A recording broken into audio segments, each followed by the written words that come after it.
Welcome to the House of Gale. Please subscribe this channel. रहमानिर्रहीम अल्लाहुम्मा सल्ली अला सय्यिदिना व मौलाना मुहम्मदिन व अला आलिहि व सहाबिहि व बारिक वसल्लम। अज़ीज़ तलबा अस्सलामु अलैकुम। आज हमने जिस तरह 9th क्लास मैथ साइंस जो हमने शुरू की हुआ है, तो इसमें हमने यूनिट नंबर 1 जो है, इससे पहले हमने लेक्चर जो रिकॉर्ड किया यूनिट नंबर 1 का इंट्रोडक्शन था और उम्मीद है अल्लाह के फ़ज़ल से आपको समझ आ गया होगा। तो आज हमने उस इंट्रोडक्शन के बाद जो हमने पढ़ा है वो हमने इक्वल मैट्रिसेस तक पढ़ा था। तो आज हमने इसकी एक्सरसाइज करनी है। एक्सरसाइज है हमारे पास पेज नंबर 4 1.1। तो पेज नंबर 4 पर एक्सरसाइज है हमारे पास 1.1। तो आज हम इंशाअल्लाह ताला एक्सरसाइज नंबर 1.1 जो है वो हल करते हैं और अज़ीज़ तलबा उम्मीद है कि इंशाअल्लाह ताला अल्लाह के फ़ज़ल से आपको समझ आ जाएगी। सबसे पहले क्वेश्चन है, question number 1, find the order of the matrices. Order क्या? सबसे पहले मैंने आपको बताया था कि ये एक मैट्रिक्स है हमारे पास 1 2 3 एंड 4। ये हमारे पास मैट्रिक्स है। कैसे मैट्रिक्स बनती है? जिसमें नंबर ऑफ़ रोज़ हो, नंबर ऑफ़ कॉलम्स हो, तो वो मैट्रिक्स होती है। इसमें देखें कि ये रोज़ है हमारे पास, रो 1 है और ये हमारे पास है रो 2 है, ठीक है, और ये हमारे पास है कॉलम 1 है, ये हमारे पास है कॉलम 2। तो ये तो वैसे इंग्लिश में लिखते हैं, लेकिन अगर आपसे कहा जाए कि रोज़ जो है उसको ज़ाहिर किससे करते हैं, तो डियर स्टूडेंट्स एम से। जब भी एम लिखा हो तो आपने समझना है कि नंबर ऑफ़ रोज़ होंगे। और कॉलम्स जो है वो उसको किससे ज़ाहिर करते हैं? कॉलम को एन से। तो अज़ीज़ तलबा याद रखें, रोज़ को किससे ज़ाहिर करते हैं? एम से। और कॉलम को किससे ज़ाहिर करते हैं? एन से। तो ऑर्डर किस तरह लिखेंगे हम? ऑर्डर मैंने आपको पहले भी बताया था, ये रिवाइज कर रहा हूँ, एम बाय एन। इसको डैश नहीं पढ़ना, ये ना माइनस है, ये एम बाई एन आपने पढ़ना है। यानी हमेशा डियर स्टूडेंट आपने याद रखना है कि ऑर्डर में रोज़ पहले लिखनी है और नंबर ऑफ़ कॉलम्स बाद में लिखना है। तो इसमें हमारे पास नंबर ऑफ़ रोज़ कितनी है? नंबर ऑफ़ रोज़ है 2 और नंबर ऑफ़ कॉलम्स कितने हैं? वो भी है 2।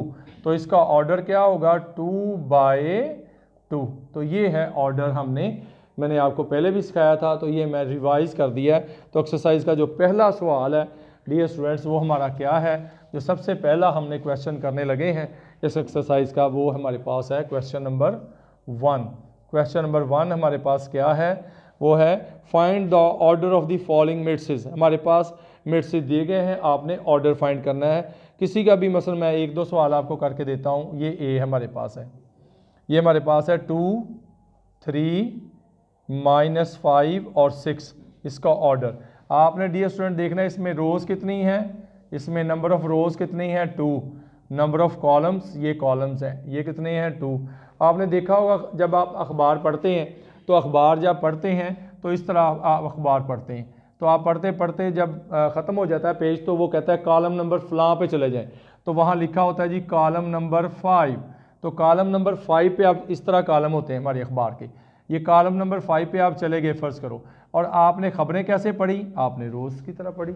आपने देखो कॉलम 5 पे पहुंचकर जिस तरह कतारें पढ़ते हैं, इस तरह आपने जैसे आप बुक पढ़ते हैं कतार वाइज, और ये पेज आपका कॉलम है ये, और आपने पढ़ना किस तरह है? कतार वाइज, ठीक है। तो उम्मीद है कि आपको समझ आ गया होगा कॉलम क्या है और रोज़ क्या है। अब आपने इसका ऑर्डर उसने पूछा है, एम इसमें 2 है, एन इसमें 2 है, तो आपने सिर्फ डियर स्टूडेंट ऑर्डर लिखना है। ऑर्डर क्या होगा इसका? 2 बाय 2। याद रखें, जो चीज़ आपसे पूछी गई है सिर्फ आपने वो बतानी है। आपने एक्स्ट्रा एफिशिएंसी शो करने की ज़रूरत नहीं है कि आपसे पूछा जाए कुछ और आप उसका कुछ बताने लग जाओ, तो इसका कोई फ़ायदा नहीं है, वक़्त का ज़िया है। नंबर आपको इसी के मिलेंगे जो एग्जामिनर ने आपसे पूछा है। ये तो था हमारे पास एक सवाल। इसी तरह कोई और सवाल आपको समझा देता हूँ। ये है सी, ये हमारे पास मैट्रिक्स दिया गया है 2 और 4। इसमें हम देखते हैं कि एम हमारे पास नंबर ऑफ़ रोज़ कितनी है? 1, और नंबर ऑफ़ कॉलम इसमें कितने हैं? डियर स्टूडेंट आप देखें, नंबर ऑफ़ कॉलम इसमें कितने हैं? 2। तो आपने इसका लिखना है ऑर्डर। तो ऑर्डर क्या होगा हमारे पास? ऑर्डर होगा 1 बाय 2। लो जी, कितने आसान सी बात है। ये सारे के सारे जो हैं जुज़ जो हैं वो पार्ट्स आप कर सकते हो। एक मैं और कर देता हूँ, उम्मीद है कि आपको समझ आ गई होगी। एक छोटा सा क्वेश्चन मैं और समझा देता हूँ। फिर हम नेक्स्ट क्वेश्चन पर चलते हैं। तो ये हमारे पास है, एक और है जी लिखा हुआ है, ठीक है। जी एक मैट्रिक्स है हमारे पास, ये है 2 1 2 और फिर है 3 2 4 0 3 और 5। तो कोई बता सकता है आप में से कि इसका ऑर्डर क्या होगा? हाँ जी बताओ कोई बच्चा। हाँ जी रिहान आप बताओ इसका ऑर्डर क्या होगा, शाबाश। इसमें बताओ कि नंबर ऑफ रोज कितनी है, शाबाश। नंबर ऑफ रोज कितनी है? बैठे बैठे आपने बताना नंबर ऑफ रोज कितनी है? 3, शाबाश। यानी इसका मतलब m इसमें कितने हैं? 3 है। और नंबर ऑफ कॉलम्स कितने हैं? 3, शाबाश। n कितना है? 3। तो ऑर्डर बोलो इसका क्या होगा? वेरी गुड, लो जी 3/3, 3/3। तो अजीज़ तलबा आपको समझ आ गई, बहुत आसान है। अगर आपसे ऑर्डर पूछा जाए तो आपने इस तरह ऑर्डर आपने बता देना है। आगे हमारे पास है क्वेश्चन नंबर 2। देखो जी क्वेश्चन नंबर 2 इसी का बहुत आसान एक्सरसाइज है, ये चैप्टर ही बहुत आसान है। तो क्वेश्चन नंबर 2 हमारे पास क्या है? लो जी क्वेश्चन नंबर 2 वो क्या कहता है? कहता है which of the following matrices are equal. तो जो रखनी इधर देखें, कहता है which of the following matrices, कहता है फॉलोइंग मैट्रिसेस आर इक्वल। क्या है? इक्वल। तो डियर स्टूडेंट्स उसने पूछा है कि कौन कौन सी मैट्रिसेस जो है वो इक्वल है। आपको मैंने इक्वल मैट्रिक्स की डेफिनेशन समझाई थी, क्या होती है इक्वल मैट्रिक्स। मैं एक दफ़ा फिर आपको रिवाइज कराने लगा हूँ, बहुत इंपॉर्टेंट है कि इक्वल मैट्रिक्स क्या है। अगर आपको इक्वल मैट्रिक्स नहीं आएगा तो कोई क्वेश्चन ये इस तरह का आपको नहीं आएगा। ये पिछले लेक्चर में हमने इक्वल मैट्रिसेस जो है वो पढ़ा है। हमने क्या पढ़ा? इक्वल मैट्रिसेस क्या है? क्योंकि 2 मैट्रिसेस इसमें मैट्रिक्स हिस्सा लेते हैं, इसलिए इक्वल मैट्रिसेस इसे हम कहेंगे। क्या कहेंगे? Equal matrices. मसलन अगर A और B 2 मैट्रिसेस हैं, ये कब इक्वल होंगे? मैं शॉर्ट सा समझाने लगा हूँ। A और B इक्वल कब होंगे? 2 शर्तें इसकी। कितनी शर्तें हैं? 2। नंबर 1 क्या शर्त है? नंबर 1, हाँ जी कोई बच्चा, शाबाश। क्या है? शाबाश। सबसे पहले याद रखो ऑर्डर ऑफ A इक्वल होगा क्या है? Order of B। याद रखें अगर पहली शर्त पूरी होगी, जैसे मैंने आपको बताया था कि जब आप रेहान के घर जाते हैं, आप नॉक करते हैं तो रेहान का घर है तो उससे कॉपी आप ले सकते हैं, ठीक है। अगर रेहान का घर ही नहीं है तो कॉपी आप उसकी अम्मी से कोई कॉपी लेनी उसमें बेवकूफ़ है, ये तो रेहान का बेटा घर ही नहीं है। जब ऑर्डर आपका सेम हो गया तो अगली बात आपने करनी इक्वल मैट्रिक्स, आपने इसको बार बार करना है। अगली बात क्या है? अगली बात इसमें है क्रॉसपॉन्डिंग। क्या है? Corresponding elements are equal. यानी इक्वल कह दो या सिमिलर कह दो, कुछ भी आप कह सकते हैं, सेम कह दो। इसने कहा है एंट्रीज या एलिमेंट्स, एंट्रीज भी आप कह सकते हैं। ये मैंने डेफिनेशन में आपको बताया था कि एंट्रीज भी आप कह सकते हैं इसको, एंट्रीज। ये एलिमेंट्स भी हो सकते हैं और एंट्रीज भी हो सकती है।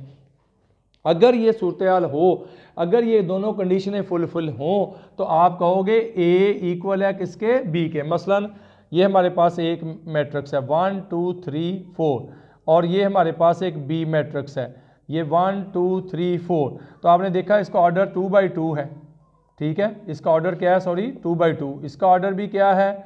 इसका ऑर्डर भी 2/2 है। सबसे पहली कंडीशन फुलफिल हो गई। इसके बाद क्या है? क्रॉसपॉन्डिंग। इसके भी यहाँ 1 है, इसके यहाँ 2 है, इसके यहाँ 3 है, क्रॉसपॉन्डिंग एलिमेंट्स भी सेम है। अगर ऐसी सूरत हाल हो तो आपने कहना ये इक्वल हैं। तो आपने देखो हमारे पास जो क्वेश्चन नंबर 2 है, आज हम जो कर रहे हैं क्वेश्चन नंबर 2, ये मैंने आपको दोबारा रिवाइज कर दी। इसको हमने देखना है कौन सी मैट्रिसेस आर इक्वल हैं, ठीक है। डियर स्टूडेंट्स देखते हैं क्वेश्चन नंबर 2 में आपसे पूछता है which of the following matrices are equal.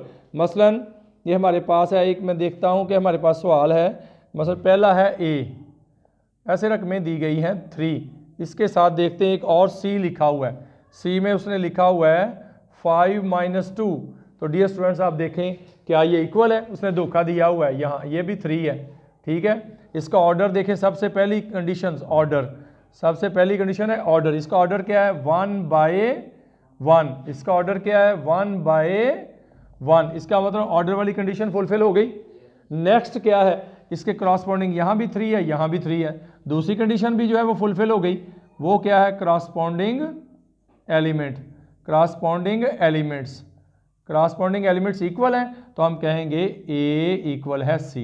ये आप दो जो है मैंने मैट्रिक्स ढूंढे जो आपस में बराबर। वो कहता है कौन कौन से मैट्रिक्स इक्वल हैं, आपने खुद बेटा जी ढूंढने हैं, आपने खुद इसमें देखने हैं कौन कौन इक्वल है। डी है, ई है, एफ है, इसी तरह जी है, जे है, एच है, आई है। तो और एक देख लेते हैं, ये उम्मीद है कि आपको समझ आ गया होगा। ठीक है, हम एक और देखते हैं, इसमें से देखते हैं कौन सा इक्वल है इसमें। और हम देखते हैं कौन सा है, हमारे पास है ई। ई हमारे पास किसके इक्वल है, बिल्कुल है, ये देखें जी, ये हमारे पास ई एक मैट्रिक्स है और ये आ जाएगा 4 6 और 0 और 2। ये मेहनत आपने करनी है डियर स्टूडेंट्स। अगर मैथ को अगर आप खुलासों से करने लग जाओगे फिर आपको कभी मैथ नहीं आएगा। याद रखो, मैथ को सोचकर आपने करना है और समझकर करना है और ज़बानी कोशिश करना है, हिम्मत करनी है। एक दफ़ा नहीं आएगा, दो दफ़ा नहीं आएगा, अल्लाह के फजल से ये आपको आ जाएगा। इसी तरह एक एच हमारे पास मैट्रिक्स है, वो क्या है 4 6 और 0 और 2। आपने देखा, सबसे पहले इसका ऑर्डर चेक करें। इसका ऑर्डर क्या है 2/2। इसका ऑर्डर क्या है 2/2। ऑर्डर तो सेम है। अगली बात हम करेंगे जब ऑर्डर सेम। नेक्स्ट बात क्या है हमारे पास कि देखिए इधर तवज्जो रखें कि ये जो क्रॉसपोंडिंग एलिमेंट है इसकी उसी जगह पे, क्रॉसपोंडिंग का मतलब होता है इधर जो जगह है, क्योंकि बड़ी क्लासेस में वो बात हम करते हैं वहाँ पहली कॉलम पहला रोज़ है बड़ी क्लासेस, छोटी क्लासेस में हम ये बात नहीं बताते। हालांकि ये पहला कॉलम पहली कतार, उसी जगह पे पहला कॉलम पहली कतार पे 4 है। इधर पहला दूसरा कॉलम पहली कतार, दूसरा कॉलम पहली कतार, देख लो 0। इसके बाद आ जाओ दूसरी कतार पहला कॉलम, दूसरी कतार पहला कॉलम बराबर। इसी तरह दूसरा कॉलम दूसरा कॉलम दूसरी कतार बराबर। अगर ये सूरत हाल बराबर हुई, क्रॉसपोंडिंग एंट्रीज बराबर हैं, तो देयरफॉर हम कहेंगे ई जो है वो किसके इक्वल है, एच के। तो ये है हमारा इक्वल मैट्रिक्स। आप उम्मीद है कि सारे आप डियर स्टूडेंट्स कर सकते हैं। सबसे अहम सवाल जो है वो हमारे पास कौन सा क्वेश्चन करना, बोल दें। जे भी इक्वल है, बिल्कुल देख लेते हैं, जे भी लिख लेते हैं यार, शाबाश। जे भी देखते हैं, जे को देखते हैं, कहता है 2 + 2। ये बड़ी अच्छा क्वेश्चन है। देखो 2 + 6 और हमारे पास है 2 + 0। देखते हैं तो जो रखनी, देखो किसी उसने धोखा दिया हुआ है। 2 + 2 4, 2 - 2 0, 2 + 4 6 और 2 + 0 2। इसका मतलब ये हुआ ई जो है वो इक्वल किसके है, जे के, और एच किसके इक्वल है, जे के। या देखो दो बराबर हो सकते हैं, तीनों को बराबर नहीं। मैच हमेशा 2 टीमों का ग्राउंड में होता है। कभी 3 टीमों का मैच देखा आपने कि ऑस्ट्रेलिया पाकिस्तान और वेस्ट इंडीज़ खेल रही है, तो आपने 2 को बराबर करना है। ये 3 मैट्रिक्स आपको मिल गए हैं, आप ये भी इसके बराबर है, ये इसके बराबर है, ये आपस में बराबर है। समझ गए बात। तो ये आपका अच्छा सवाल। और सबसे अहम सवाल जो आज का इस एक्सरसाइज का वो है क्वेश्चन नंबर 3, जो अक्सर पेपर की जीनत बनता रहता है और अक्सर पेपर में ये आता है सवाल। तो इसको बेटा आपने तवज्जो से समझना है। उम्मीद है कि जितना मैंने आपको कराया है ये समझ आ गया होगा। ठीक है, तो ये क्वेश्चन आपने ज़रा गौर से समझना है। ये क्यों गौर से, क्योंकि ये इक्वल मैट्रिक्स पर ही डिपेंड करता है। याद रखें, अगर बंदे को इक्वल मैट्रिक्स आता है ना तो आपको ये सवाल आता है, वरना सवाल नहीं आना। बहुत इंपॉर्टेंट सवाल है। क्वेश्चन नंबर है 3, तवज्जो रखनी है, A + C। तवज्जो, और रकम को ध्यान से लिखना है। ये मैं बार बार बच्चों को बताता हूँ कि रकम को ध्यान से लिखना है और डिजिट सही तरह लिखने हैं। अगर आपने डिजिट नहीं सही लिखे तो आपका सवाल गलत। 0 3 और -7 और 2D। बहुत इंपॉर्टेंट सवाल। अब उसने खुद कहा है कि ये दोनों बराबर हैं, ये हमें बुक वाला कह रहा है, एग्जामिनर कह रहा है। अगर ये बराबर, इनके ऑर्डर भी सेम है, क्रॉसपोंडिंग एलिमेंट भी सेम है। देखते हैं हम पहले को पहले के बराबर लिखेंगे, A + C = 0। लो जी। फिर हम दूसरे को दूसरे, A + 2B = -7। फिर हम रखेंगे C - 1 = 3। डियर स्टूडेंट, C ये बराबर इसके हो गया, तो यहाँ से C की वैल्यू मिल गई। ये उधर जाके प्लस हो जाएगा, 3 + 1, C की वैल्यू आ गई 4। ये आपने इस तरह डिब्बा खूबसूरत करके लगाना है। और ये लास्ट में हमारे पास आ जाएगा 4D - 6 = 2D। इसको इधर ले आओ, क्योंकि जो भी चीज़ आपने फाइंड करनी है इसको एक बनाना है। D अगर 2 हैं तो लेफ्ट तरफ आपने ले आना है, तो ये आ जाएगा -2D। ये 6 उधर चला जाएगा, प्लस हो जाएगा, 2D = 6। हमें D अकेला चाहिए, हम इधर भी 2 पे डिवाइड कर देंगे, इधर भी 2, ये कट जाएगा। तो D हमारे पास कितना आ गया डियर स्टूडेंट, 3। देखो 2 वैल्यूज़ आपके पास, इस C की वैल्यू मिल गई, इसमें लगाएं। जब आप C की जगह लगाएंगे, A +4 इज इक्वल टू 0। तो यहाँ से a किसके बराबर आ गया, -4 के। a भी मिल गया, c भी मिल गया, d। अब हमारे पास क्या चाहिए, हमारे पास क्या चाहिए, हमारे पास a चाहिए। a मिल गया, सॉरी b, a की वैल्यू क्या है, -4 + 2b is equal to -7। Very important ये, तो ये आ जाएगा 2b -7, ये उधर जाके प्लस हो जाएगा +4। तो 2b किसके बराबर आ गया, -3। याद रखें जब 7 में से 4 निकालेंगे तो माइनस प्लस हो तो निकाल देते हैं, फिर बड़ी रकम के साथ जो साइन है वो लगा देना है। हमें b चाहिए तो हम b आ जाएगा -3/2। This is your answers. Very very important ये जो सवाल है। तो अजीज़ तलबा, हमने एक्सरसाइज नंबर 1 जो है वो भी कंप्लीट कर लिया है।